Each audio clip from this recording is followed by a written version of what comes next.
Welcome to the Burrawon Branch model railway. I'm often asked how I make the trees on the layout. This video outlines the key steps in creating trees that can be placed anywhere on a layout. The focus is on the tree making process, not modelling a particular species or type of tree. So the video includes footage of several trees under construction at various points in the process. First, a few things about real trees that are important in the construction of convincing model trees. The trunk and branch structure varies between tree species. Most trees have a single trunk from which branches spread at particular intervals and angles. However, some trees and many shrubs branch out almost from ground level. The length and angle and shape of branches vary between species. Bark structure, pattern and colour also varies by species, but also by age and time of year. Perhaps most important to us modellers are foliage and canopy shape. Foliage colour is a key feature of some tree species, but can vary by age and time of year. Generally, the foliage is on the periphery of the tree, with very little close to the trunk and major branches. Canopies are composed of clusters of foliage that on some species appear to sit atop the branch ends, while on other species the foliage appears to hang or droop from the branch ends. Many trees have very open canopies, while others, particularly shrubs and bushes, have quite closed canopies. Canopy shape and structure are the most visible elements of model trees, but often are poorly represented. Observe these features on the trees in your modelling area to guide your tree construction. The most common trees in my area, and so the ones that I model, include spotted gum, box gum, grey gum, stringy bark, paper bark, and acacias such as the black wattle. Let's get started. I use 24 gauge craft wire for most trees up to about 25 centimetres in height. A couple of pairs of pliers and some wire cutters are the only tools needed. The trunk and branches are made from a single length of wire that is first straightened by giving a couple of sharp tugs. Then it is folded to length, loosely crimping each fold. Let's call each folded length a strand. I generally use the tree height in centimetres to determine the number of strands to use. For example, this armature has 17 strands, each of 17 centimetres. The folds at one end are crimped with pliers. Then the final few centimetres are twisted tightly. This is the end that will be inserted into the scenery eventually, but for now it is held in a clamp to aid construction. At the other end, the folded wires are divided into two equal groups that are then twisted around each other from the bottom up. This forms a strong single trunk. The size and number of branches and their subsequent sub-branches depends on the number of wire loops pulled from the trunk at each point. For the purpose of this demonstration, a primary branch is formed by pulling one folded pair of wires from one of the groups. That pair is pulled across the trunk so that it is firmly held in place by subsequent twists. This gives a neat, strong junction between the trunk and the branch. For a generic eucalypt, a loop is pulled out every 2 or 3 twists and at about a third to halfway around the trunk from the previous branch. Remember to pull the loops from alternate groups as you work your way up the trunk. This is what it looks like when finished. Nothing is cut and everything is available to be twisted into branches in the next step. The next step is to form the branches. Just like on real trees, the branches divide into smaller, shorter sub-branches. Begin by twisting the strands at least 4 times to strengthen the junction with the trunk. The more twists at this point, the longer the primary branch will be. The remaining wire is then folded back on itself to create 2 more loops. It's best to make these 2 loops of different sizes, so straighten the original fold before forming the 2 new loops. Again, twist each pair of wires at least 4 times away from the junction. These are the secondary branches.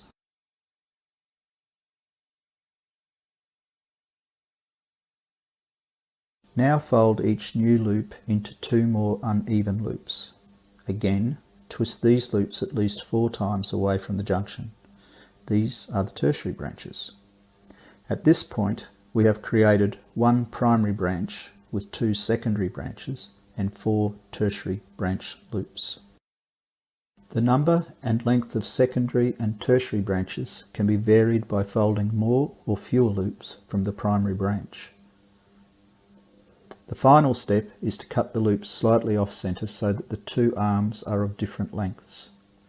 Then open them up slightly to give a little more area to carry the foliage. The completed trunk and branches will look something like this.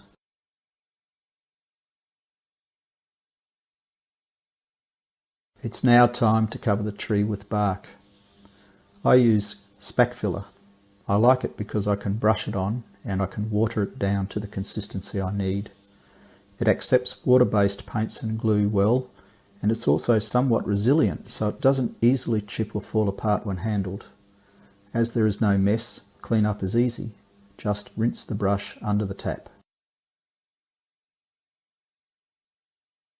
Begin by giving the entire tree one thinnish coat. This has worked well into the spaces between individual wires. It provides a good bonding surface for subsequent coats. Generally, the branch ends receive 1 coat only. The tertiary branches receive 2 coats, the secondary branches 3 coats, the primary branches 4 coats, and the trunk 4 or more coats, depending on the tree girth.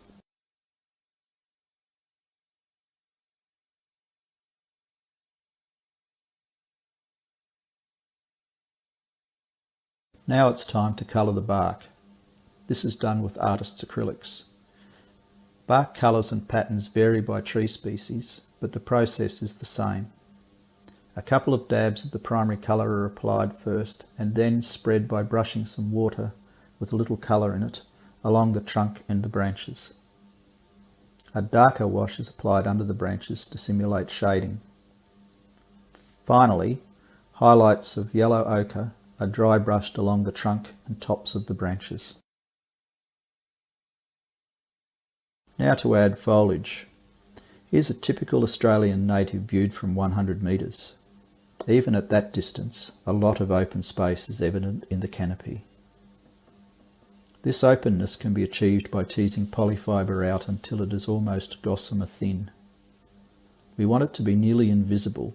In that way, the polyfibre acts like the sub-branches and the stems on real trees. Then it's cut into irregular pieces that will cover each branch end. I use PVA to attach the polyfibre.